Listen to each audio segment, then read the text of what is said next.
భగవద్గీత పఠనం కొరకు మీ కృష్ణమ్మ కథలు ఛానల్కి విచ్చేసిన శ్రోతలందరికీ మీ కృష్ణప్రియ స్వాగతం సుస్వాగతం.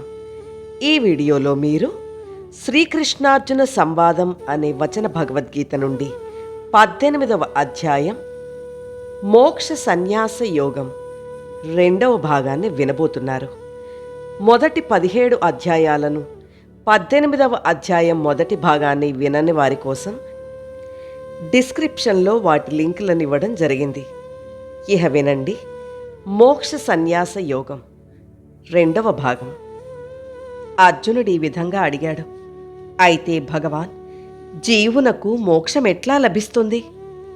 శ్రీకృష్ణ భగవానుడిలా సెలవిచ్చాడు, ఏముంది, సాత్వికార విహిత కర్మలతో పరమేశ్వరుణ్ణి ఆరాధిస్తే తత్ప్రసాదలబ్ధమైన జ్ఞానం వల్ల మోక్షం లభిస్తుంది. బ్రహ్మ క్షత్రియ వైశ్య శూద్రుల కర్మ సముదాయం కూడా ప్రకృతి జాత గుణాలను అనుసరించే ప్రవిభక్తమైనాయి.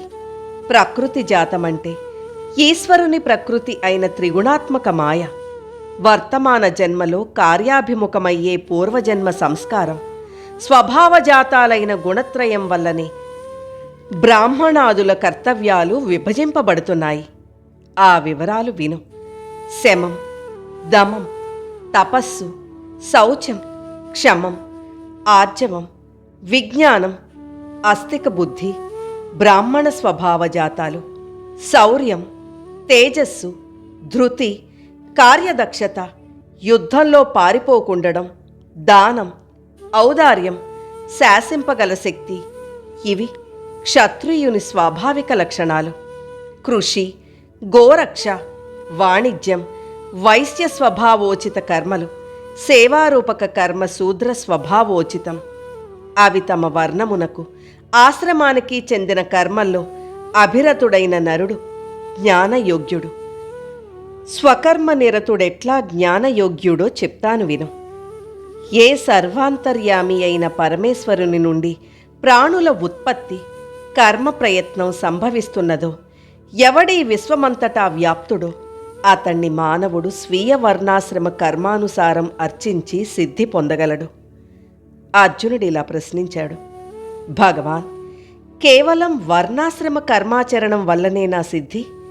వర్ణాశ్రమ విహీనులకు సిద్ధి లేనే లేదా? శ్రీకృష్ణ భగవానుడిలా సెలవిచ్చాడు, ఇప్పుడు కర్మ ప్రశంస చేస్తున్నాం కాబట్టి వర్ణాశ్రమాలు స్తుతింపబడ్డాయి. ఆర్యులు, అనార్యులు, స్త్రీలు, పురుషులు అనే భేదం లేకుండా అందరికీ ఆత్మజ్ఞానానికి అధికారం ఉంది. జన్మాంతర సంచిత సంస్కారం వల్ల కూడా సిద్ధి లభిస్తుంది. కానీ వర్ణాశ్రమ ధర్మానుష్ఠానం రాజమార్గం, నిష్కంటకం. అంతేకాదు, ధృతి, క్షమ, దయ, ఆస్తేయం, శౌచం, ఇంద్రియ సంయమం, బుద్ధి, ప్రతిపక్ష సంశయాదుల నిరాకరణ శక్తి, ఆత్మజ్ఞానం, సత్యం, అక్రోధం అనే ఈ దశ లక్షణాలు అందరికీ ఆదరణీయాలు. వీటి ఆచరణం అందరికీ శ్రేయోదాయకం. అయితే బాగా అనుష్ఠింపబడ్డ అన్యధర్మం కన్నా అసంపూర్ణంగానైనా అంగహీనంగానైనా అనుష్ఠింపబడ్డ ఆత్మధర్మం మిన్న శ్రేయస్కరం. స్వభావనియత కర్మానుష్ఠానం వల్ల పాపం సంప్రాప్తించదు సుమా. కనుక బంధువధ దోషమే అయినా యుద్ధం నీ స్వధర్మం కాబట్టి ఆ దోషం నిన్నంటుకోదు. పరధర్మమైన భిక్షాటనం కంటే స్వధర్మమైన యుద్ధమే నీకెంతో శ్రేయోదాయకం. కౌంతేయ, మళ్ళీ నొక్కి వక్కాణిస్తున్నాను, బాగా విను. దోషయుక్తమే అయినా స్వధర్మ నిర్దిష్ట కర్మ త్యజించకూడదు. ఎందుకంటే అగ్ని పొగచేత కప్పబడినట్లుగా ప్రతి కర్మ ఏదో ఒక దోషంతో కప్పబడే ఉంటుంది. పొగను ఊది అగ్నిని రగిల్చినట్లుగా దోషం త్రోసిపుచ్చి స్వధర్మంలోని గుణాంశాన్ని ఆదరించాలి. అందువల్ల నీ ధర్మానికి నీవు న్యాయం చేసిన వాడవవుతావు. చిత్తశుద్ధి లభిస్తుంది.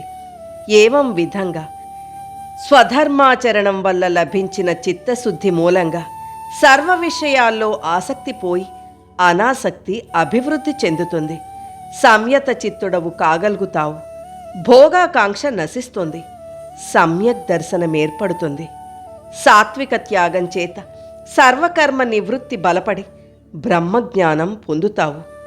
కౌంతేయ, ఈ విధంగా సిద్ధిని పొందిన వ్యక్తి అతడు బ్రాహ్మణుడు కాని, క్షత్రియుడు కాని, వైశ్యుడు కాని, శూద్రుడైనా సరే ఏ జ్ఞాన నిష్టననుసరించి పరమాత్మను పొందుతున్నాడో, ఏది జ్ఞాన పరిసమాప్తో ఆ జ్ఞాన నిష్ఠా ప్రాప్తి క్రమం సంక్షిప్తంగా తెలుసుకో.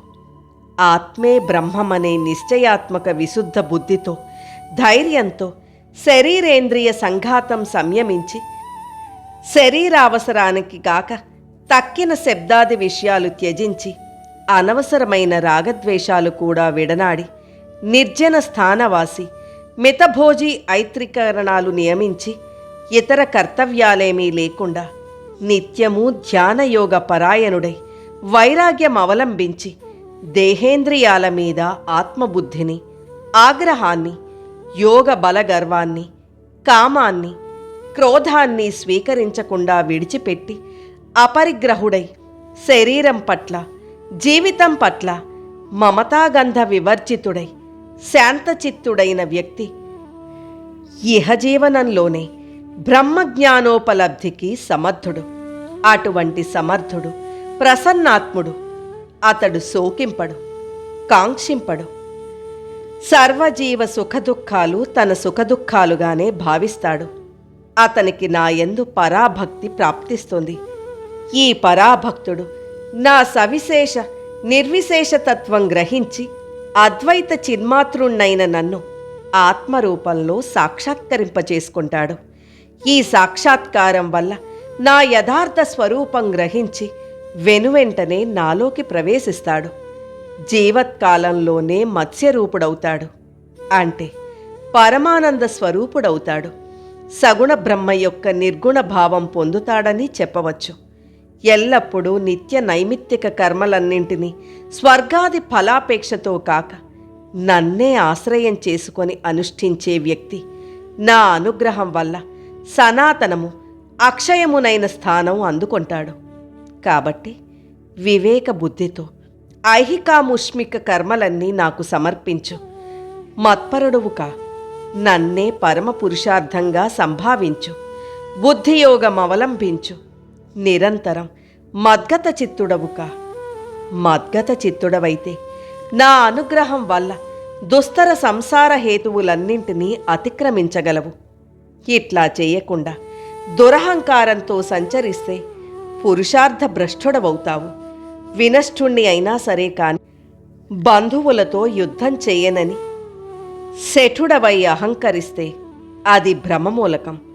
నీ ప్రయత్నం వ్యర్థం. క్షత్రియోచిత స్వభావం నిన్ను యుద్ధంలో నియోగిస్తుంది తెలుసా? కౌంతేయ, మోహవసుడవై ఏ పని చేయకూడదని నీవు నిశ్చయించుకుంటావో స్వభావజాతమైన నీ క్షత్రియోచిత బుద్ధి నిన్ను నిబద్ధుణ్ణి కావించి నీ ఇష్టానికి వ్యతిరేకంగానే నీ చేతనే సముచిత కర్మ సమకూరుస్తుంది. అర్జున, అంతర్యామి అయిన నారాయణుడు సర్వజీవుల హృదయాల్లో అధిష్ఠించి యంత్రంలోని బొమ్మలలాగా తన మాయ చేత జీవకోటిని త్రిప్పుతూ నియమిస్తాడు. ఈ విధంగా జీవులందరూ పరమేశ్వరునికి పరతంత్రులు. తెలుసుకో. నీవనుకున్నట్లు నీవు చెయ్యలేవు. కాబట్టి నేను యుద్ధం చేయను అని అహంకరించకు. భారత, సర్వతో భావంతో ఆ ఈశ్వరుణ్ణే శరణు పొందు. ఆయన కృప వల్ల నీకు పరమశాంతి లభిస్తుంది. రహస్య మంత్రతంత్రాదుల కన్నా కూడా అత్యంత రహస్యమైన జ్ఞానం నీకు బోధించాను. దీన్ని సంపూర్ణంగా విమర్శించుకొని ఏది నీకు హితవని భావిస్తావో దాన్ని ఆచరించు. ఇంకా సర్వగుహ్యతమ పరమవాక్కు తిరిగి వినిపిస్తాను. విను. నీవు నాకత్యంత ప్రీతిపాత్రుడవు. ఆ కారణంగా నీకేది హితవో నేనే చెప్తాను. మద్గత చిత్తడవుకా, మద్భక్తుడవుకా, నన్ను పూజించు, నాకు నమస్కరించు, నన్నే పొందుతావు. ఇది సత్యం. ఇది ప్రతిజ్ఞాపూర్వక వాక్కు. నీవంటే నాకెంతో ఇష్టం. సమస్త వర్ణాశ్రమ ధర్మాలు పరిత్యజించు. నన్నొక్కణ్ణే శరణు వేడుకో. నేను నిన్ను సకల పుణ్య పాపబంధాల నుండి విముక్తుణ్ణి గావిస్తాను. శోకించవాకు. నేను నీకు బోధించిన ఈ గీతాశాస్త్రం తపోవిరహితునకు, అభక్తునకు, శ్రవణాసక్తి లేనివానికి, నన్ను మానవ మాతృడుగా భావించి ద్వేషించేవాడికి నీవు చెప్పకూడదు సుమా. ఎవడి యతి రహస్య గీతాశాస్త్రం నా భక్తులకు వివరించి చెప్తాడో అతడు నా మీద పరమభక్తి నెరపినవాడు. అతడు నిస్సందేహంగా నన్నే పొందుతాడు. గీతోపదేశికుని కంటే ప్రియకృత్తముడి జగత్తులో నాకింకోడు లేడు. వానికన్నా అన్యులు నాకు ప్రియతములుండబోరు కూడా. ఎవడు మన ఇరువురి సంవిధానం అధ్యయనం చేస్తాడో వాడు జ్ఞానయజ్ఞంలో నన్ను పూజించిన వాడవుతాడు. ఇది నా నిశ్చితాభిప్రాయం. శ్రద్ధాళువు, అసూయారహితుడు అయిన ఏ నరుడు ఈ గీతను శ్రవణం చేస్తాడో అతడు కూడా పుణ్యకర్మలొనర్చినవాడు పొందే పుణ్యలోకాలు పొందుతాడు. పార్థ, ఏకాగ్ర చిత్తంతో నీవు దీన్ని బాగా శ్రవణం చేశావు కదా. నీ అజ్ఞాన సమ్మోహం నశించినట్లేనా? అర్జునుడిలా అన్నాడు. అచ్యుత, నశించింది నా వ్యామోహం నీ కృప వల్ల లభించింది. ఆత్మతత్వాత్మిక స్మృతి గతించింది. నా సందేహం పాలిస్తాను. నీ ఉపదేశం చేస్తాను స్వామి. యుద్ధం భగవద్భక్తి యుక్తునకు ఈశ్వర ప్రసాదం చేత ఆత్మజ్ఞానం లభిస్తుందని, మోక్షం సహజంగానే సంప్రాప్తిస్తుందని సంగ్రహంగా ప్రబోధించిన భగవంతునికి భక్తిపూర్వక నమస్సహస్రం. సంజయుడు ఈ విధంగా పలికాడు. ధృతరాష్ట్ర మహారాజా, ఈ విధంగా మహాత్ముడు వాసుదేవుడికి పార్థుడికి మధ్య రోమాంచకరము, విస్మయదాయకము అయిన సంవాదం ఆలకించాను. వ్యాస మహర్షి అనుగ్రహం చేత దివ్య చక్షుస్సోత్రాదులు పొంది యోగతత్వము అయిన గీతాశాస్త్రం సాక్షాత్తుగా యోగేశ్వరుడైన శ్రీకృష్ణ భగవానుడు వచిస్తుంటే విన్నాను. మహారాజా, కేశవార్జునుల ఈ అద్భుత పుణ్య సంవాదం సంస్మరించి అనుక్షణం మాటి మాటికి మాట మాటకు ఆనంద తరంగిత హృదయుణ్ణవుతున్నాను. మహాప్రభో, శ్రీకృష్ణ పరమాత్మ అద్భుతోపేత విశ్వరూప సందర్శనం సంస్మరించి మహావిస్మయానికి లోనవుతున్నాను. పునః మహానందం ఆవేశిస్తున్నది. ఏ పక్షంలో యోగేశ్వరుడు శ్రీకృష్ణ భగవంతుడును, ధనుర్ధారుడు పార్థుడును ఉంటారో ఆ పాండవ పక్షంలో రాజ్యలక్ష్మి విజయము, అభ్యుదయము, సుస్థిర నీతి విరాజిల్లుతాయని నా అభిప్రాయం. ధృతరాష్ట్రుడు ఈ విధంగా పలికాడు. సంజయ, నీవు గొప్ప సంస్కారవంతుడివి, వ్యాసదేవుని కరుణ కర్హుడివి. ఇంత విపులమైన బోధ నాకు కావించావు. పుత్ర వ్యామోహుణ్ణి. నాకెట్లా ఇదంతా అర్థమవుతుంది? దీని సారం సంక్షిప్తంగా తెలియపరచు. సంజయుడు ఈ విధంగా సెలవిచ్చాడు. మహారాజా, శ్రీకృష్ణ భగవానుడే తన ప్రబోధసారం వినిపించాడు. దానినే మీకు నేను తెలియచేస్తాను. ఆలకించండి. ఇదే ఈ సంవాదానికి భరతవాక్యం. ఎల్ల ధర్మాలు పరమాత్మకే త్యజించి వానినొక్కనే శరణన్నవాడు పడయు పుణ్యపాప బంధాల విముక్తి రాజా. అఖిల గీతోపదేశ రహస్యమిదియే. ఈ మహోదాత్త సంవాదమెవడు వినిన, శ్రద్ధ చదివిన ఆత్మవిజ్ఞానియగును. ఆ పరాత్పరుని అనుగ్రహమ్ము పొందు కాంతి పదమున పయనింపగలడు నరుడు. ఓం తత్సత్. నా ఈ గీతా పఠనం కనుక మీకు నచ్చినట్లయితే తప్పకుండా లైక్ చేయండి, మీ మిత్రులకు షేర్ చేయండి. ఈ ఛానల్ని ఇంకా సబ్స్క్రైబ్ చేసుకోని వారు దయచేసి వెంటనే సబ్స్క్రైబ్ చేసుకోండి.